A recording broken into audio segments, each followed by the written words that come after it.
की online class 10 में सभी विद्यार्थियों का स्वागत है। अभी अपन ने पिछली क्लास में 15.3 के 5 क्वेश्चन किए थे अपन ने। अब क्वेश्चन नंबर 6 की ओर चलते हैं। तो क्वेश्चन नंबर 6 में अपने को दिया है एक वर्त है, वर्त की त्रिज्या 8 सेमी और इस वर्त के अंदर एक अंतःवर्ग बना हुआ है। अंतःवर्ग का क्षेत्रफल पूछा है, यह प्रश्नवाचक चीज। तो अब अपनी आकृति बनाते हैं। दो आकृतियां हैं, वर्त है और वर्त के अंदर वर्ग है। इसका जो 15.3 का जो फर्स्ट क्वेश्चन था उसमें वर्ग के अंदर वर्त था, ये क्वेश्चन उसका विलोम है। तो देखो इसके अंदर सबसे पहले आपको वर्त दिया गया है, ये वर्त है, इसका केंद्र मान लिया O है। अब इसके अंदर एक वर्ग बना हुआ है, अंतःवर्ग। तो वर्ग मतलब इसके चारों शीर्ष वर्ग के वर्त की परिधि को स्पर्श करनी चाहिए। तो माना कि ये क्या है, वर्ग है। ABCOD ये वर्ग हो गया। ये जो वर्ग है इसका क्षेत्रफल अपने को पूछा है। तो जो पूछा है वर्ग का क्षेत्रफल पूछा है, तो वर्ग का जो क्षेत्रफल का सूत्र होता है वो क्या होता है, भुजा स्क्वायर। अब अपने को भुजा चाहिए, किसकी चाहिए, वर्ग की। अब वर्ग की भुजा अपने पास नहीं है, केवल वर्त की क्या दे रखी है अपने को, त्रिज्या। तो सबसे जो पहला काम अपना रहेगा वो वर्ग की अपने को भुजा ज्ञात करना होगा। तो वर्ग की भुजा कैसे निकालेंगे, देखो इसके ऊपर अपन गौर करते हैं। यह वर्त का केंद्र है, तो इस प्रकार से ये वर्ग का व्यास आ गया। अब ये वर्ग का क्या है, केंद्र है। तो यहां से लेकर के यहां तक ये 8 सेमी है, त्रिज्या है वर्त की। ये भी यहां से यहां तक कितनी है, 8 सेमी है। और ये पूरी कितनी हो गई, 16 सेमी। अब ये वर्ग है, वर्ग का प्रत्येक कोण कितने डिग्री का होता है, 90 डिग्री का। तो देखो ये समकोण त्रिभुज बन गया एक तरह का। यहां मैं बना देता हूं इसको समझाने के लिए। यहां ये तो हो गई 16 सेमी, ठीक है। यहां बिंदु D है, यहां बिंदु A है, यहां बिंदु B है और यह समकोण त्रिभुज हो गया। ये जो AB और AD ये क्या है, वर्ग की भुजाएं हैं।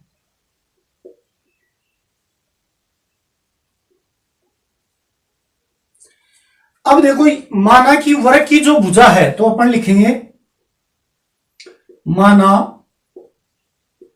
अंतः वर्ग की भुजा x सेमी है। कितने सेमी है, x। तो ये भी कितनी हो गई, x सेमी हो गई। ये भी कितनी हो गई, x सेमी हो गई। और ये भी x सेमी और ये भी x सेमी। तो ये चित्र में अपन देखें तो ये x सेमी है, ये भी x सेमी है, सभी भुजाएं बराबर होती हैं। तो अब ये देखो कि जो समकोण त्रिभुज प्रमेय से क्या हो जाएगा, ये तो लंब हो गया, ये आधार हो गया, ये कर्ण हो गया। तो कर्ण का स्क्वायर बराबर क्या होगा, आधार स्क्वायर प्लस लंब स्क्वायर। तो समकोण त्रिभुज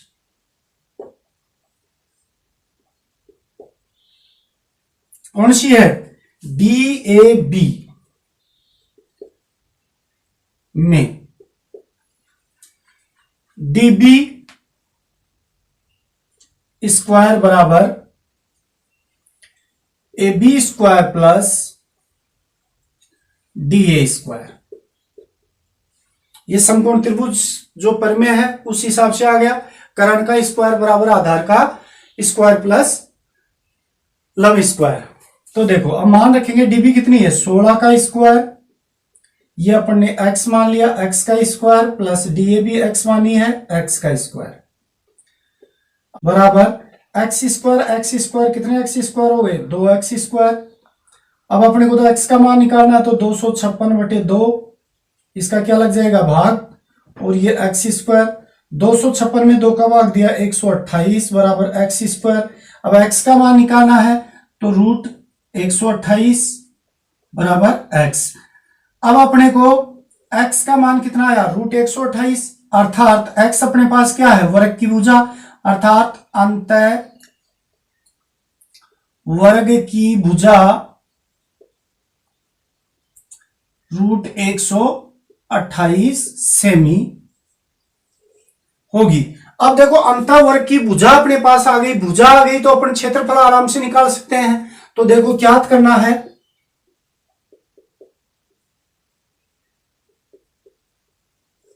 अंतः वर्ग का क्षेत्रफल। अब अंतः वर्ग का क्षेत्रफल का सूत्र क्या होता है, भुजा स्क्वायर। तो क्या जाएगा, भुजा कितनी है, √128 का स्क्वायर। अब √128 का स्क्वायर करेंगे तो रूट हट जाएगा और क्या जाएगा, 128 वर्ग सेमी। अर्थात अपने पास अंतः वर्ग का जो क्षेत्रफल है वो कितना आ गया, 128 वर्ग सेमी। अब नेक्स्ट क्वेश्चन नंबर 7, इसमें अपने को एक आकृति दी गई है। आकृति में, तो इस आकृति का पहले मैं चित्र बनाता हूं। अपने को एक चतुर्थांश दिया गया, वर्त का चतुर्थांश दिया गया है। क्या दिया गया अपने को, वर्त का चतुर्थांश ABMC। ये वर्त का क्या दिया गया है, चतुर्थांश। और वर्त की जो त्रिज्या है वो दी गई है अपने को 14 सेमी।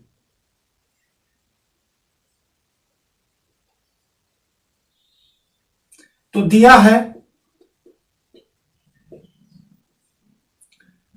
ABMC वर्त का चतुर्थांश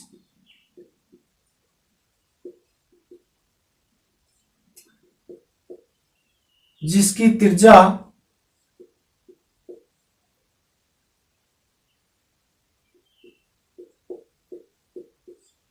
14 सेमी।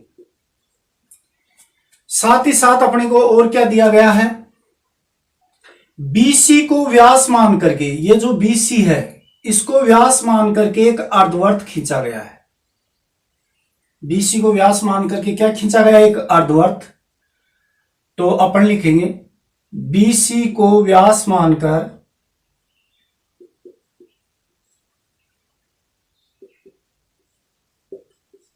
अर्धवर्त कौन सा खींचा गया, BNC। अगर आप चाहो तो ये वर्त का केंद्र भी हो गया, यहां O भी लिख सकते हो और इसको लिख सकते हैं BOCM। अर्धवर्त BOCM खींचा गया है।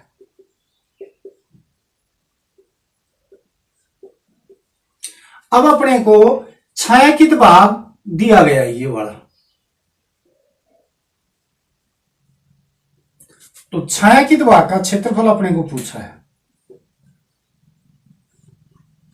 छायांकित भाग का क्षेत्रफल, बड़े ही ध्यान से क्वेश्चन को समझना है। सबसे पहले अपन ये देखेंगे कि इसमें कुल कितनी आकृतियां अपने को दी गई हैं, उनके ऊपर अपन गौर करेंगे। तो देखो चित्र को अगर अपन देखते हैं तो अपने को कौन कौन सी इसमें आकृतियां, एक नंबर पे तो आकृति अपने को दिखाई दे रही है त्रिभुज, त्रिभुज BAC। एक तो आकृति कौन सी दिखाई दे रही है, त्रिभुज BAC। और ये BAC कौन सी है, समकोण त्रिभुज है। ये कौन सी है, समकोण त्रिभुज। एक तो यह आकृति अपने को दिखाई दे रही है। दूसरी आकृति 2 नंबर पे अपने को देखो, इस प्रकार से यह आकृति बनी हुई है ऐसे। यहां लिखा हुआ है BAC और M। यह आपका त्रिज्यीय खंड, ये त्रिज्यीय खंड दिया हुआ है। 1 नंबर पे त्रिभुज हो गई, 2 नंबर पे ये त्रिज्यीय खंड हो गया, क्योंकि ये भी त्रिज्या है वर्त की, ये भी त्रिज्या है। अब 3 नंबर पे BC को आधार मानकर, देखो ये BC को आधार मानकर के एक अर्धवर्त दिया गया है। BC को व्यास मानकर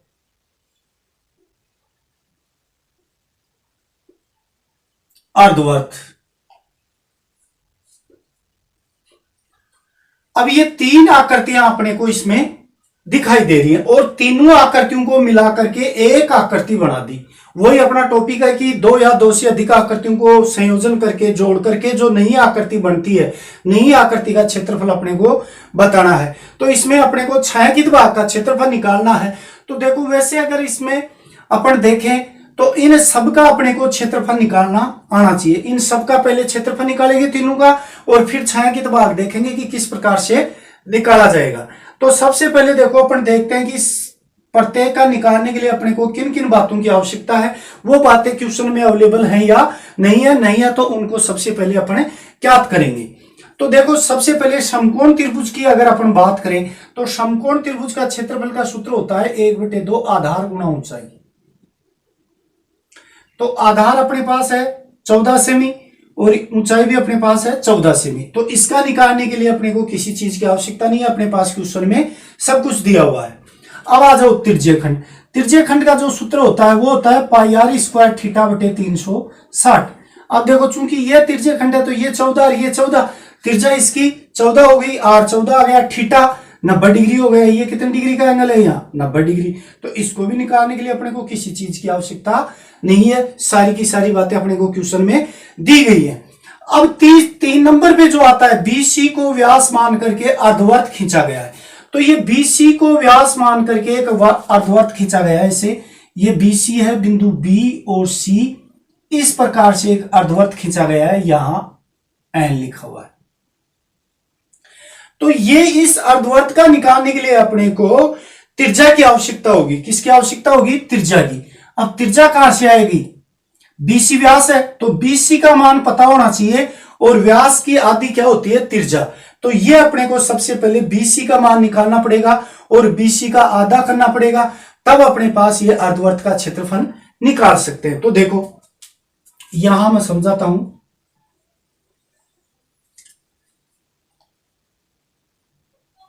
चित्रानुसार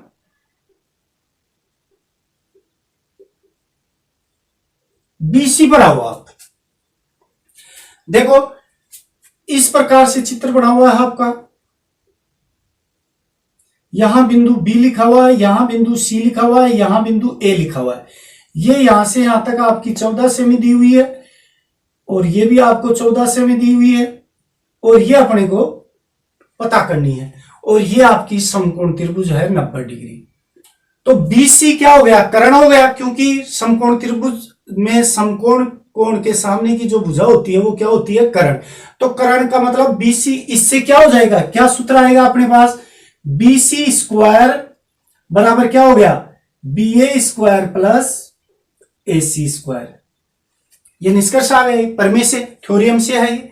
अब इसमें रख करके बीसी का मान निकालेंगे तो देखो बीसी स्क्वायर बराबर, ये भी 14 सेमी, ये भी 14 सेमी, 14 का स्क्वायर प्लस 14 का स्क्वायर, दोनों आ गए। तो ये कोण जो अपनी प्रमेय है समकोण त्रिभुज प्रमेय, उसके हिसाब से अपन कर रहे हैं। अब देखो बीसी स्क्वायर बराबर 14 का स्क्वायर क्या हो गया? 196 प्लस 14 का स्क्वायर 196। अब बीसी स्क्वायर बराबर ये कितने हो गए? 2 गुणा 196 हो गई, 2 बार हो गए। और अपन चाहे तो आप दो किसी चीज को जैसे 2 प्लस 2 कितने हो गए? 4, या 2 गुणा 2 लिख दो तो भी 4 आएंगे। इस हिसाब से मैंने यहां लिखा है। अब बीसी बराबर रूट 2 गुणा 196। तो बीसी बराबर देखो 2 का तो रूट निकलता नहीं है तो रूट लगा देंगे। 196 का कितना हो गया? 14 रूट ये 2 सेमी है अपनी इकाई, तो सेमी, अर्थात अर्धवर्त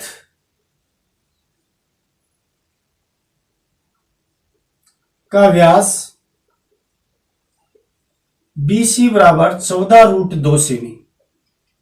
अतः त्रिज्या, अतः अर्धवर्त की त्रिज्या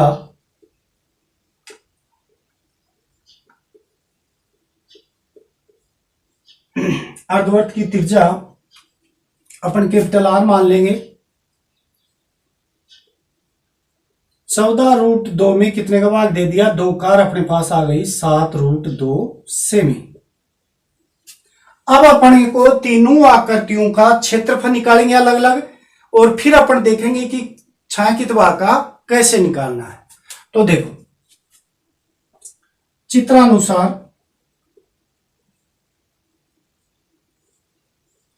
त्रिभुज BAC का क्षेत्रफल, तो इसका क्षेत्रफल निकालने का सूत्र क्या होगा, 1/2 आधार गुणा ऊंचाई। आधार क्या अपने पास AC, ऊंचाई क्या है BA, तो अपन इसको लिख सकते हैं 1/2 14 गुणा 14, ये 7 बार कट गए, तो क्या आ गया अपने पास 7 गुणा 14। अब 7 को गुणा करेंगे, 7 चौक 28, 98 सेमी स्क्वायर, 1 नंबर समीकरण आ गया अपने पास। ठीक है, ये 1 नंबर आ गया। अब अपन इसका निकाल लिया, अब किसका निकालेंगे, त्रिज्यीय खंड का। तो देखो त्रिज्यीय खंड कौन सा है, त्रिज्यीय खंड BMCA लिख सकते हो या ACMB लिख सकते हो।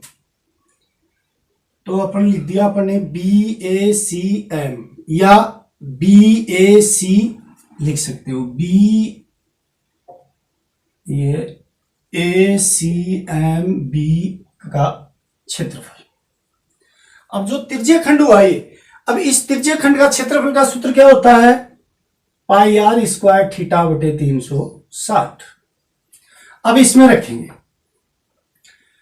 तो पाई का मान 22/7, आर का मान अपने पास 14 है, और थीटा कितना है 90/360। ये 4 बार, ये 2 बार, 2 से ये 2 बार, और ये 11 बार। तो अपने पास क्या आ गया 11 गुणा 14,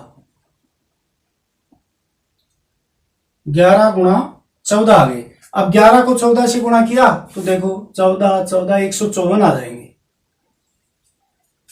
तो यह आ गया अपने पास 154 सेमी स्क्वायर, समीकरण नंबर 2। तो अपन ने समकोण त्रिभुज का भी निकाल दिया, त्रिज्यीय खंड का भी निकाल दिया। अब अर्धवर्त का क्षेत्रफल,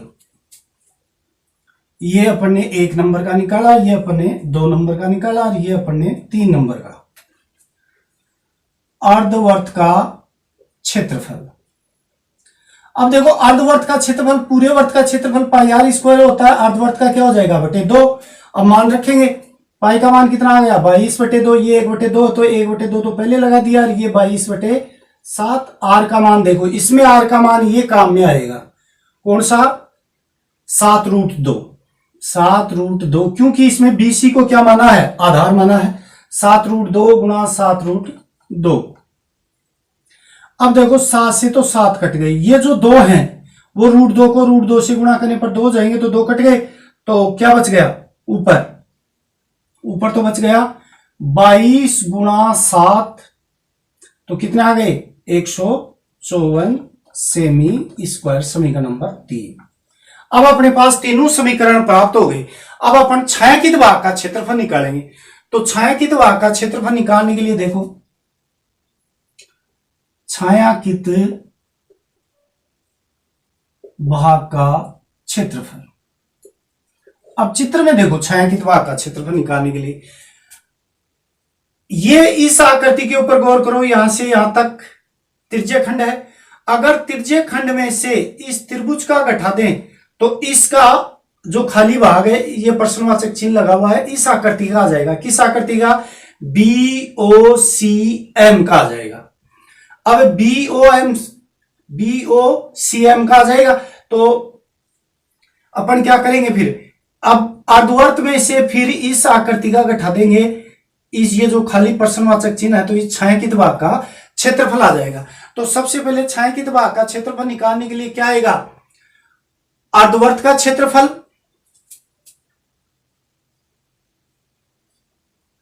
अर्धवर्त का क्षेत्रफल माइनस त्रिज्यीय खंड का क्षेत्रफल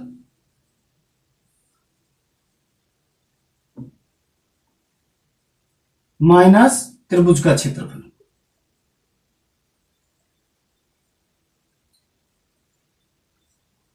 यह आ जाएगा।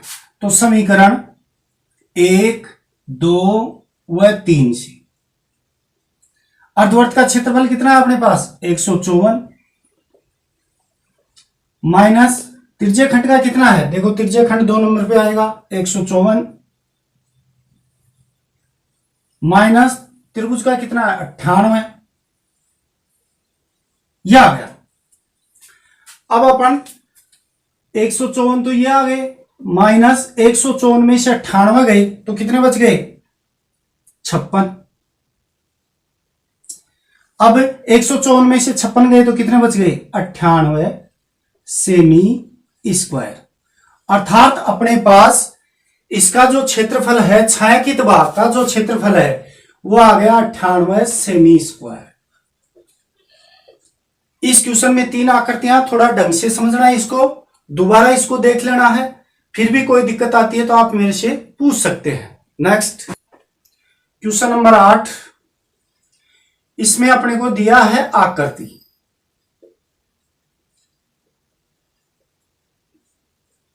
एक आकृति दी हुई है, पहले मैं आकृति बनाता हूं। एक वर्त है,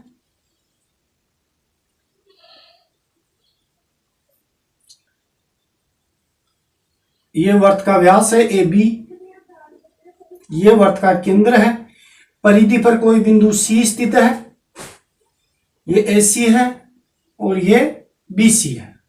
अब इसका मान दिया हुआ है, ए सी तो अपने को दी गई है 6 सेमी, सी बराबर 6 सेमी, और बी सी अपने को दी गई है 8 सेमी, और छायांकित भाग का क्षेत्रफल पूछा है।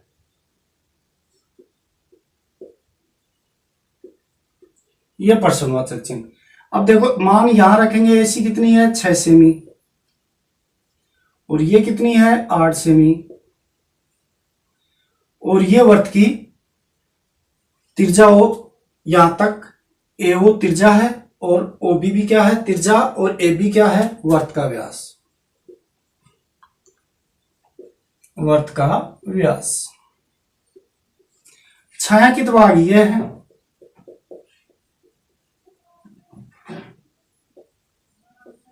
यह छायांकित भाग। तो अपन इस चित्र को देखते हैं, इसमें एक तो वर्त है एक त्रिभुज है। अगर इस वर्त में से ये जो खाली स्थान है त्रिभुज का, तो वर्त के क्षेत्रफल में से अगर त्रिभुज के क्षेत्रफल को घटा देते हैं तो छायांकित भाग का क्षेत्रफल आ जाएगा। अब अपने को त्रिभुज का क्षेत्रफल निकालने के लिए अब देखो अपन जानते हैं कि अर्धवर्त पर बनने वाले कोण, यानी कि अर्धवर्त पर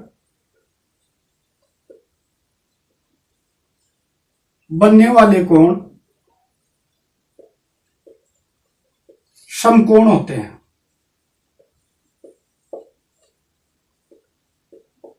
तो ये तो हो गया 90 डिग्री, तो ये कौन सा त्रिभुज हो गया समकोण त्रिभुज हो गया। 90 डिग्री होते ही कौन सा त्रिभुज हो गया समकोण त्रिभुज। तो अगर वर्त में से समकोण त्रिभुज घटा दें तो वर्त का क्षेत्रफल पाई आर स्क्वायर, आर अपने पास नहीं है तो आर का मान पता करेंगे। अब समकोण त्रिभुज का 1/2 आधार गुना ऊंचाई, तो 1/2 आधार गुना ऊंचाई 6 और 8 अपने को दी हुई है। तो अपने को तो सबसे पहले वर्त की त्रिज्या निकालेंगे। तो माना वर्त की त्रिज्या r सेमी है हो, तो अब इसमें आओ त्रिभुज के ऊपर अपन गौर करते हैं। ये कौन सी त्रिभुज है समकोण त्रिभुज, तो ये क्या हो गया कर्ण। तो देखो ए बी स्क्वायर बराबर, ए बी स्क्वायर हो गया कर्ण हो गया, ए बी स्क्वायर बराबर a c square plus b c square, पर में से है ये। और त्रिभुज कौन सी है समकोण त्रिभुज, या आप ले सकते हो ए सी बी में। अब ए बी स्क्वायर, ये ए सी कितनी है 6 का स्क्वायर प्लस बी सी कितनी है 8 का स्क्वायर। तो ए बी स्क्वायर बराबर 6 को 6 से 36, 8 को 8 से गुणा किया कितने हो गए 64। तो ए बी स्क्वायर बराबर 100 और ए बी बराबर क्या आ गए √100, और ए बी का मान क्या आ गया ±10। तो ऋणात्मक लेंगे नहीं लेंगे धनात्मक लेंगे, तो ए बी बराबर क्या आ गया 10 सेमी। अब ए बी वर्त का क्या है, व्यास, अर्थात ए बी वर्त का व्यास बराबर कितना आ गया, 10 सेमी। अतः वर्त की त्रिज्या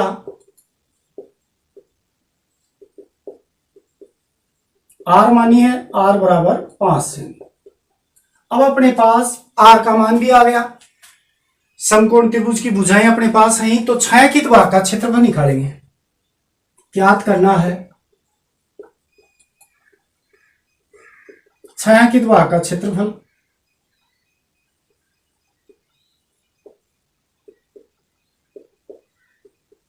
क्या सूत्र हो जाएगा इसका, वर्त का क्षेत्रफल माइनस समकोण त्रिभुज का क्षेत्रफल।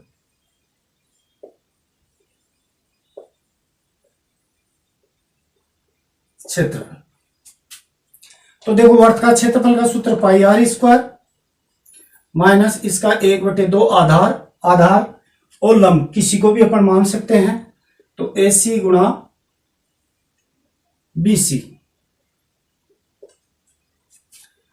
तो 22/7 आर कितनी है, 5 गुणा 5 माइनस 1/2 6 गुणा 8। अब ये तो आ गई 22 गुणा 25/7 माइनस ये कट गई 3 बार 24, इसके नीचे अपन ने क्या मान लिया 1। अब 22 को 25 से गुणा करेंगे तो कितने आ जाएंगे, 550, 25 दूनी 50, 50 और 5 55/7 माइनस 24/1। अब इसकी गणना करेंगे, लघुत्तम कितना आ गया 7। अब लघुत्तम 7 आ गया, तो अब 7 का भाग 7 में दिया एक बार, ये तो आ गई 550 माइनस 1 का भाग 7 में दिया 7 बार, 24 संतम 168। अब 550 में से 168 गए तो कितने बच गए, 382। यहां लिख देता हूं मैं, 382 में 7 का भाग देंगे तो 7 पंजो 35 और 7 चौक 28, फिर 7 पंजो 35, 7 7 49, 54.57 वर्ग सेमी। यह अपने पास क्या आ गया, छायांकित भाग का क्षेत्र। कहने का मतलब सबसे पहला काम है आकृति के ऊपर गौर करना कि आकृति किस प्रकार की है, उसमें कितनी आकृतियों का संयोजन है, किस आकृति का कैसे निकालना है, क्वेश्चन में अपने को क्या दिया गया है, क्या अपने को ज्ञात करना है। इन बिंदुओं के ऊपर थोड़ा फोकस रखेंगे, उसके बाद में अपन जोड़ बाकी अगर गुणा भाग आते हैं तो अपन गणना आराम से कर सकते हैं। अब नेक्स्ट क्वेश्चन नंबर 9, आकृति दी गई है आपको। आकृति में तो सबसे पहले मैं आकृति बनाता हूं। एक वर्ग आपको दिया गया है, किसका वर्ग दिए, ये वर्ग ABCOD, प्रत्येक की जो भुजा है वर्ग की 10 सेमी। अब वर्ग की सभी भुजाएं बराबर होती हैं 10 सेमी, ये 10 सेमी,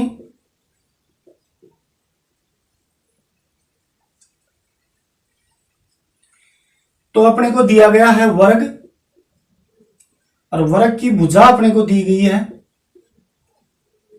AB बराबर BC बराबर CA बराबर AD, कितनी 10 से। साथ ही साथ अपने को दिया गया है इसकी भुजाओं को व्यास मान करके अंदर अर्धवर्त खींचे गए हैं, यानी कि DC को व्यास माना और ये अर्धवर्त खींच दिया, इधर AB को व्यास माना और ये अर्धवर्त खींच दिया, इधर AD को व्यास माना और ये खींच दिया, इधर आपका BC को व्यास माना और ये खींच दिया ऐसे।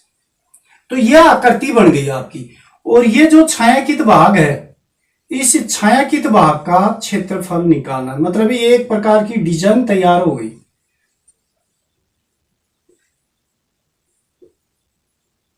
अब ये अपने को निकालना है। तो देखो, अगर अपन माना कि ये आकृति नंबर 1 है, ये आकृति नंबर 2 है, ये आकृति नंबर 3 है, ये आकृति नंबर 4 है। अगर मैं इस वर्ग में से इन चारों आकृतियों का क्षेत्रफल घटा दूं तो ये छायांकित भाग का क्षेत्रफल आ जाएगा। यानी कि ये खाली स्थान 1 नंबर, 2 नंबर, 3 नंबर और 4 नंबर, इन चारों का क्षेत्रफल निकाल करके अगर मैं इस वर्ग के क्षेत्रफल में से घटा देता हूं तो क्या आ जाएगा, छायांकित भाग का क्षेत्रफल आ जाएगा। अब देखो, वर्ग का निकालने के लिए अपने को भुजा गुणा भुजा, तो अपने पास भुजा है।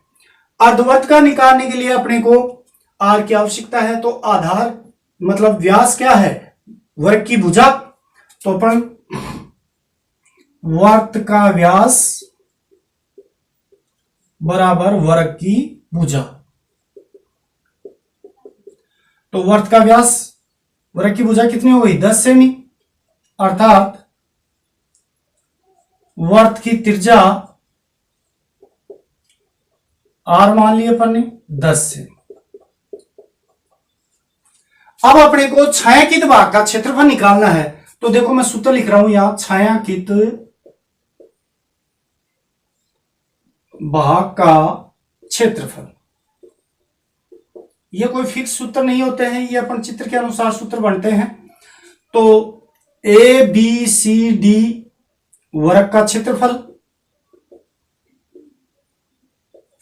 माइनस आकृति first plus second plus third plus fourth का क्षेत्रफल। अब देखो कि आकृति पहली, दूसरी, तीसरी, चौथी, इनकी आकृति किस प्रकार की आकृति है, ये इनका क्षेत्रफल कैसे निकालेंगे, तो वो देखो चित्रानुसार इस प्रकार से ये आपका वर्ग है, ये वर्ग है आपका ए बी सी और डी। अब देखो एक अर्धवर्त तो ये चला गया, एक अर्धवर्त ये आ गया। अब यहां आकृति आपकी 4 नंबर और यहां आकृति है 2 नंबर। अगर आपको आकृति, जैसे मैं यहां छायांकित कर देता हूं, अगर आपको कहा जाए कि इस वर्ग में से छायांकित भाग का क्षेत्रफल बताओ, इस आकृति के ऊपर गौर करना आप।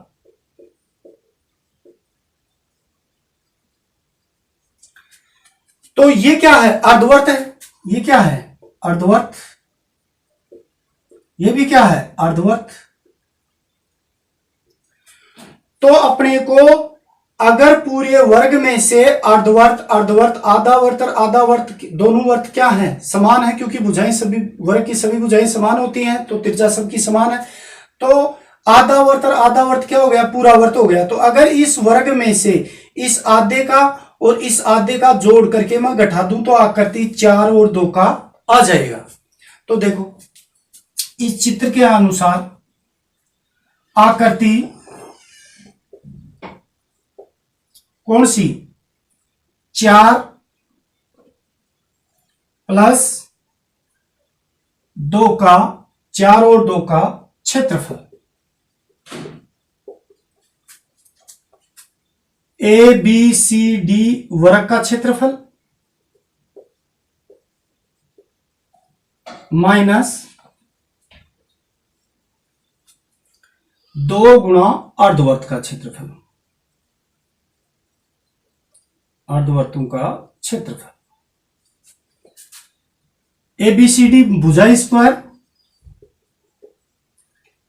माइनस 2 गुणा अर्धवर्त का, पूरे वर्त का पाई आर स्क्वायर होता है, अर्धवर्त का ये हो गया। देखो 2 से 2 कट गए, भुजा कितनी है, 10 गुणा 10 माइनस, अब पाई का मान जो इसमें दिया गया है वो पाई का मान 3.14 मानना है अपने को।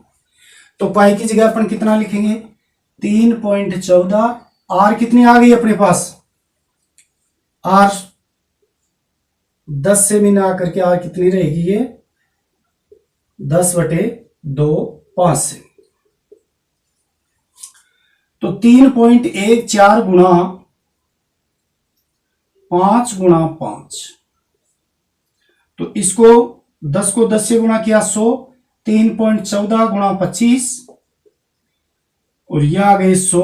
3.14 को 25 से गुणा करेंगे तो 78.5, और 100 में से 78.5 जाएंगे तो 21.5 सेमी स्क्वायर।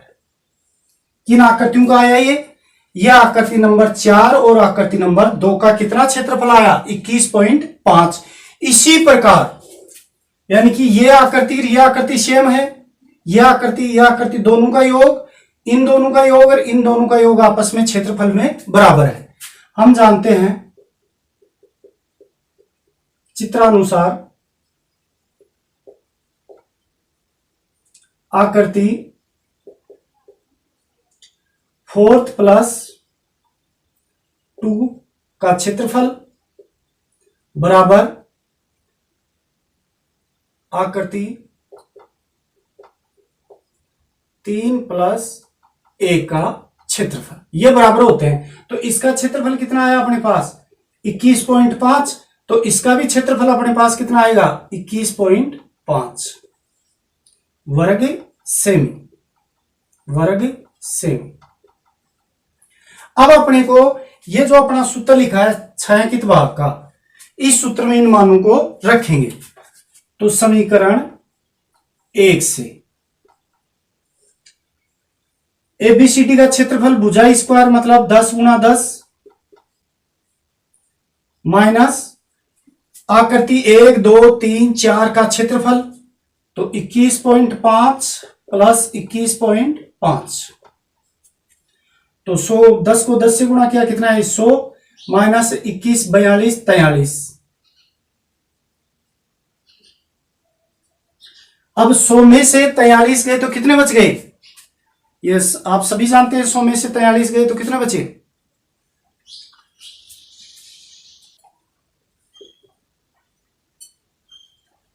तो कितने बच गए? 57 वर्ग सेमी। तो ये जो डिजाइन बनी हुई है, इस डिजाइन के अंदर जो छायांकित भाग है उसका क्षेत्रफल कितना आ गया? 57 वर्ग सेमी। अब नेक्स्ट क्वेश्चन नंबर 10। एक आकृति दी गई है अपने को, आकृति में अर्धवर्त दिया गया है। देखो किस प्रकार से दिया गया है। यह आपकी PQ व्यास है। ये मान लीजिए यहां इसका केंद्र O है और ये अर्धवर्त दिया गया। इसकी जो त्रिज्या है वो 7 सेमी है। अर्धवर्त की त्रिज्या 7 सेमी। इस अर्धवर्त के अंदर एक वर्त खींचा गया है। इस प्रकार से ये वर्त खींचा गया। मैंने यहां बिंदु R मान लिया, ये इसका केंद्र होगा। तो ये जो अर्धवर्त की त्रिज्या 7 सेमी है, इसके अंदर वर्त खींचा गया है। तो इस वर्त का क्षेत्रफल अपने को बताना है। तो देखो अपने को किस का, छोटे वाले का निकालना है। मैं यहां लाइनिंग कर देता हूं, मतलब इसका अपने को क्षेत्रफल निकालना है। तो यानी कि ये छायांकित भाग हो गया। तो इस छायांकित भाग का अपने को क्षेत्रफल निकालना हो तो ये छोटा वर्त पूछा है, तो छोटे वर्त का, अर्धवर्त के अंदर स्थित वर्त का क्षेत्रफल, तो इसकी अपने को त्रिज्या चाहिए ये वाली। तो देखो इस प्रकार से है, ये 7 सेमी है और ये अपने पास ऐसे आ रही है, अर्धवर्त चल रहा है ये, तो ये 7 सेमी है, तो ये भी कितनी हो गई? 7 सेमी। ये 7 सेमी हो गई। तो देखो प्रश्नानुसार अर्धवर्त की त्रिज्या बराबर अंतर वर्त का व्यास। यानी कि जो अर्धवर्त की त्रिज्या है वो अंतःवर्त का क्या हो जाएगा, व्यास हो जाएगा। तो अंतःवर्त का व्यास कितना हो गया, अर्थात अंतःवर्त का व्यास 7 सेमी। अतः त्रिज्या r बराबर 7/2 या 3.5 सेमी। ठीक है, अब ज्ञात करना है अपने को, यहां कर देता हूं मैं, ज्ञात करना है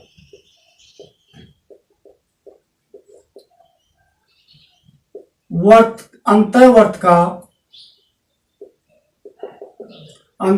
का क्षेत्रफल।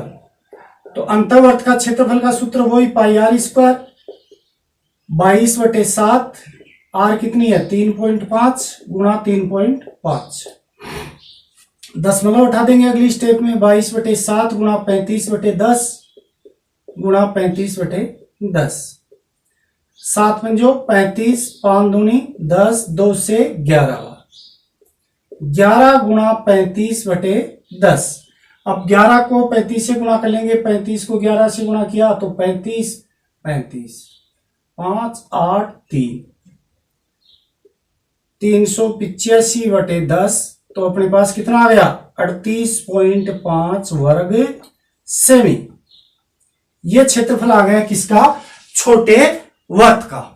अब अगला जो नेक्स्ट क्वेश्चन है, क्वेश्चन नंबर 11 होगा। इसमें अपने को दो वर्त दिए गए हैं, दो वर्तों की त्रिज्याएं दी गई हैं, एक की R1 और एक की R2। इन दोनों वर्तों की परिधियों का योग एक नए वर्त की परिधि के बराबर है। इसकी त्रिज्या है नए वर्त की कैपिटल आर। तो बताओ क्या मतलब समीकरण बनेगा। तो देखो प्रश्नानुसार दो वर्त दिए गए हैं, प्रथम वर्त की परिधि प्लस द्वितीय वर्त की परिधि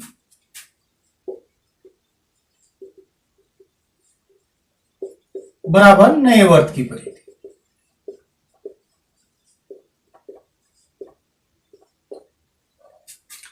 तो परिधि का सूत्र क्या होता है 2πr।